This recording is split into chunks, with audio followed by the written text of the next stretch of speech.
What? Yeah. Something different today. I know you weren't just expecting to see me. You know what I'm saying? Different background and that. You understand? I know you will like it. Innit? But, with that being said, welcome back to the garage. Can't lie, it's only me today, innit? So there's no proper introduction, innit? 1 man episode, we're going to see how it goes, see how things run with us and whatnot. But I hope you guys enjoy it. I'm actually here to talk about the whole Man City thing and this whole Man United takeover, which is all moving a bit mad, innit? But let me start off with the Man City thing. First of all, I hope you're all good. I want to say that, like, this is actually a chance for me and the fans to actually bond and that. But let's get that right down to it. Starting off with Man City. It has been peak if you're a Manchester City fan. You're doing shit in the league. Dressing rooms in turmoil. Premier League are trying to bust you, man. Like, it's not looking good. So what's going on right now? All the information that I've been fed is that a few players, not even a few, quite a lot, are not happy right now with the way things are going at Man City. Then players are Cancelo, as you lot saw, who did leave Man City. Gundogan, who is another one. Nathan Ake, Bernardo Silva, and Carl Walker, which was a surprise to me. But when you hear that he was actually offered the chance to sign for Galatasaray on deadline day, makes you think.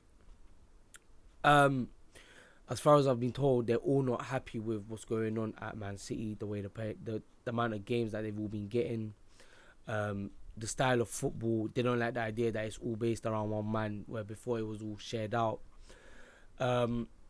Bernardo tried to leave in the summer. It didn't happen because the money didn't come in and it was too late for City to find a replacement. But also he did try again to leave in January, but Barcelona never made the move. Gundogan has allegedly signed for Barcelona as a free. That's still not yet out. And as we all saw, what's his name again? Cancelo has been moved on to Bayern Munich on loan. He was also offered to Real Madrid, but as far as I'm aware, João Cancelo will not be returning to Manchester City at the end of his loan spell. He will be signing for a new club. It depends if it is Bayern in the summer or it might be Madrid. You never know. Right now, all as far as I'm aware, Bayern Munich are his most favourable club, and the fact that they've been chasing him for a while. He's already got 2 assists in 2 games as well, so he's not doing too bad. But let's get to the main part of Man City. The Premier League have launched a case over 4 years ago on them about breach of financial fair play, books and money, over exaggerating how much they earn and how much they get back from stuff. Like, it's crazy. So they've been hit with 100 breaches, dating all the way back to 2009-10, all the way to 2018. They are going to also take the last 4 years into account because they have been under investigation during that period. But what are these charges? In charges that they've been inflating not their wage bill, but how much money they earn from sponsors. They said that they've generated more stadium revenue than Manchester United, which is impossible. United have a bigger stadium, have more of a bigger fan base. Man City, for God's sakes, they sell tickets on uni days to fill out their stadium for Champions League nights, people. Not just games, like Champions League nights. Big Europe, you know. They're selling on uni days to try and fill it out. So it started getting questionable from that. There was also alleged a manager that has been paid off the books for 4 years. The manager that's allegedly being named is Mancini. It's been alleged that he's been paid from Manchester City, but also paid from another company that is owned by the City owners. This all falls into where, like, all this money has been coming and going. So they can spend big in the transfer windows. They've been saying that they've struck new deals with a so-called Saudi company and another Saudi company that are owned by their owners and have just been made by their owners. That there's nothing there. Like, they're not legit companies. They're bullshit. It's all a cover-up so City can afford to spend how much money they want from out their pockets and stuff like that. So City basically will write something on the books, and then it'll be something completely different that they'll be receiving. Like, for instance, Mancini being paid for 4 years from a different company, which means he's been caking it. That contract that he was allegedly on makes sense. Don't forget, there's been a whole lot of times where they've been going through undisclosed fees and stuff like that. So the Manchester City situation is peak. The fact that there is more than 100 breaches as well is insane. Now, what will happen? City have to appeal, have to come with the right evidence to appeal, and show that they've got that what's being said is actually what's happening. But it is peak. City now feel that they've been under attack because of the apparent alleged amount of evidence that they don't have to provide. So they're gonna go. It's basically an all-out war between Manchester City and the Premier League now. So if Man City get caught for 50% of these charges alone, they can get a 15 points deduction. They can also get a ban. They can get kicked out of the Premier League. They can get relegated to Championship or League One even if the Premier League won you. The Premier League can go as far as stripping away all the trophies that they won in England during that whole period, which means Klopp gets 3 titles, Fergie gets 1, Jose becomes the first manager since Ferguson to win a trophy, and Ole Gunnar Solskjaer. Mad, innit? With that being said, it's very highly unlikely. What I've been told is that they will be stripped from their championships and all their Premier Leagues. But the whole fact of them being relegated and sent down to a lower division is very likely if they get caught 50% of their charges. Same thing with the points deduction. Now, a lot of people in the football industry believe that Man City will be slapped on the wrist with nothing but a fine like they were by UEFA. But UEFA have come out and said that they didn't have the amount of lawyers that City had to defend the case that they want. They believe that they know there is corruption within Manchester City.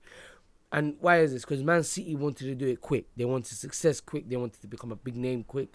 They wanted to become this global franchise quick. Well, guess what? You can't do it quick because you ain't that big club. You ain't that big. Yeah? So, because of that, they're now in a serious situation. And we don't know if this will become to light at the end of the season or further on. It will depend. But right now, as far as I'm aware, Man City are going to try and fight this as much as they can because it can get seriously peak. And if they do get relegated, I doubt their owners sell. Well, I don't know. Sorry, I doubt they stay in it. So it's a bit peak. But we're going to have to wait and see with Man City. It's a long process, that they're going through. Also, let's not forget to mention, Pep has come out and said if Man City have been doing what the Premier League have been saying they've been doing, and he feels like he's being betrayed, he will leave. Because at the end of the day, he has been putting his name out on there and his line on the neck.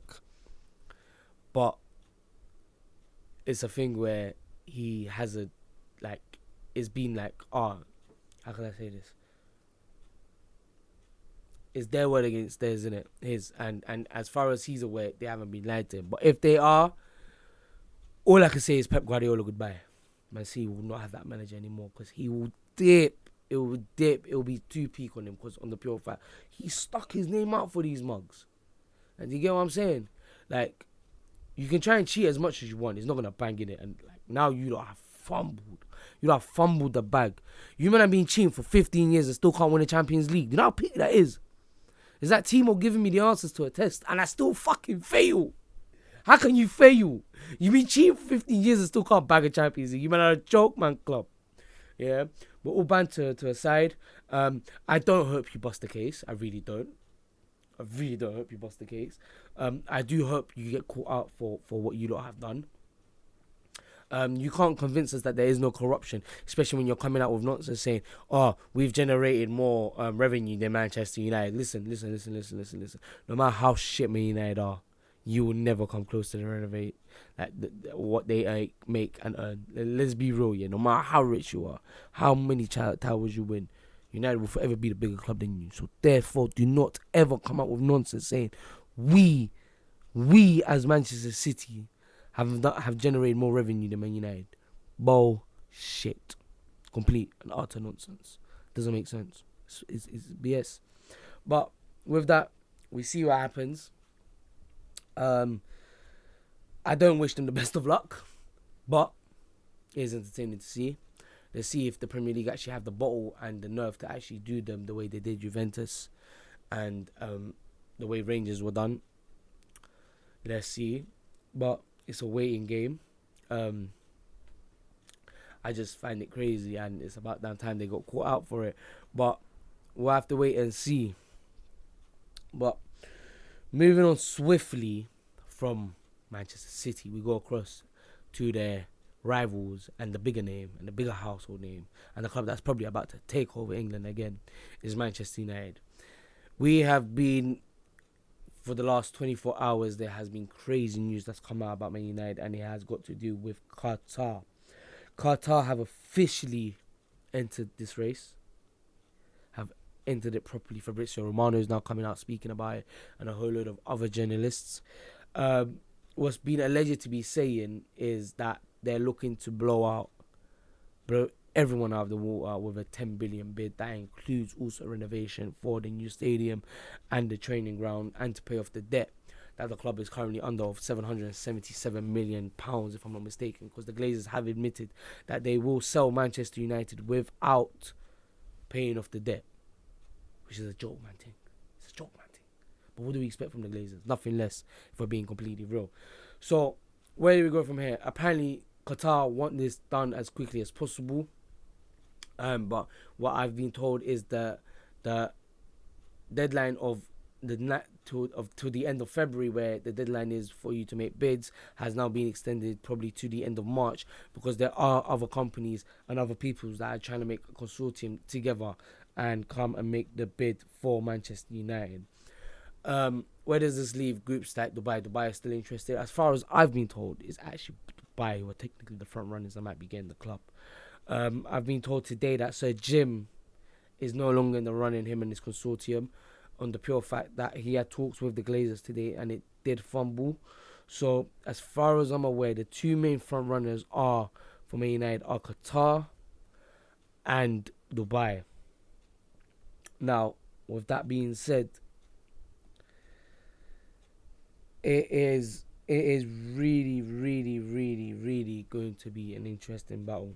There are also US investors interested in buying Manchester United.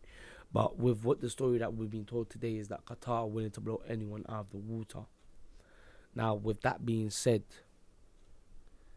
I've also been told the moment that all this hype around Qatar dies down, you'll find that is Dubai that's really going to take over Man United. Now, this is all news that I know that is not going to be put out right now into the media, especially the whole fact that Jim Ratcliffe is no longer in the race. Give that 2 weeks and you'll hear about it. Where do Man United go from here? There's not much they can do. January is no longer an issue because the window's shut. Eric Ten Hag can only keep his squad consistent and moving them forward. But one of the promises that Qatar have said is that the prince who wants to buy the club is a Man United fan. He understands the traditions and the standards of Manchester United. He wants to bring Manchester United back to a full force. They've also promised that Eric Ten Hag will have an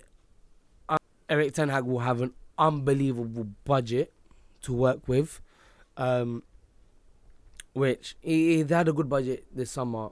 Don't get me wrong, with 250 million that he spent, but let's be real, that budget only became because the Glazers got first scared of Man United fans with the fact of Arnautovic and Rabiot. Hence why the Glazers went and overspent. Wasn't really the Glazers, it was actually out of Man United's pocket. But yeah, the fact that Ten Hag will get proper backing, if I was the rest of the teams around, not only Europe but England, I will be scared. Because, I'm going to say to you, he hasn't had proper backing this summer, and you're not going to be like, oh, he spent 100 billion on a fidget spinner. That wasn't his fault. He asked for him at the beginning of the window. He was meant to be 35 million. United took the piss and they got taken for dickheads by Ajax. So you can't blame that on the manager. Also, it was never meant to be Casemiro. It was always meant to be De Jong. But on the pure fact that they couldn't get De Jong, Casemiro was suggested by an in-house name and someone. They agreed to go for it and it happened. I'm just proving the fact that he wasn't properly backed that in the summer that you don't think. He asked for Darwin Núñez and Cody Gakpo. He got neither. Ended up having to let go of Ronaldo. He asked for originally Julius Timber as his first choice centre back. Ended up getting Martinez, which is bad. It worked out for the best, but still, he all requested for a new fullback. That failed. They told him you stick with Dalot, and you still got Wan-Bissaka, even though he wanted him gone. What else was that? He asked for a goalkeeper, didn't get that. And yeah, so if whoever says to me, oh, he got properly back because they spent 250 million, you clearly know jack shit, and you should shut up. If we're going to be completely honest, because if you knew what Ten Hag wanted to do in his first season at Man United, you wouldn't be talking. So, what's going to happen now? Right now, it is now the process of Man United are waiting for bids. As far as away, it was meant to be the end of February where they allow everyone to come in, but with everything that's going on and the other consortiums that want to join, they are going to extend it. Like, people need to remember, yeah, it's not going to, as much as we all want this to happen quick, and as much as Man United want it to happen quick, it's not going to, because the Glazers are always going to go for what they believe is the best offer for them. Because at the end of the day, they want to rake the peas in. They want to make the amount of bread that they want to make. Like, don't forget, they couldn't take out their dividends. So they're going to milk the much of this sale as much as they can to see how much they can get. And we've been told that it's 10 billion that Qatar are trying to offer. Now, a lot of people saying, oh, it won't work because Qatar owns PSG and all of that, and you can't own two clubs in the football industry that end up might being in the same competition because, well, let's be real, Man United might be getting Champions League football and might be in the same competition as them. But I got told it will be done by a different person in Qatar, so therefore it won't really have an effect on PSG or Man United, so therefore it can still happen. Another interesting thing that I got told is that FSG originally offered Qatar Liverpool originally, but when Qatar's princes found out that Man United were on the scene and more available, they went for United on the pure fact that, I don't want to say bigger club, but more revenue, more stature. Like, Man United is still, no matter what's going on with them, still up there, and no disrespect to Liverpool, as great as their club is and as great as their manager is, when it comes to buying a club, you don't compare to Man United, especially in this day and age. I'm sorry. Be mad, I'd be pissed off, but I don't care. You man ain't that size yet. You can win whatever you want, you still ain't that size. But Man United generate, and the family, they have 1.1 billion fans that they know of. Yeah, when I did my proper research, I found that 1% of this planet actually supports that team. So I don't blame him for turning it down. But it's a thing of, we're going to see what happens in it with both Manchester clubs. So to wrap this up quickly and shortly, let me know what you lot think should happen to Manchester City. Do they deserve what that's coming to them? Should they get stripped? Should they get relegated? Should they get their 15 points deduction? Let's hope that UEFA don't give them that small slap on the wrist, because it's not worth it. And tell us who you believe is going to buy Man United and who's the best fit for Man United. But for me, I was at the garage. I know I'm not actually in the garage, different setting and that. Oh, pardon me. But let me know what you think. I hope you guys enjoyed today's episode. It's a short, quick one. You should be getting more episodes like this more frequently. But I hope you enjoyed it. Let me know what you think is going to happen with both Manchester clubs. And yeah, I hope you enjoyed the episode. Deuces and goodbye.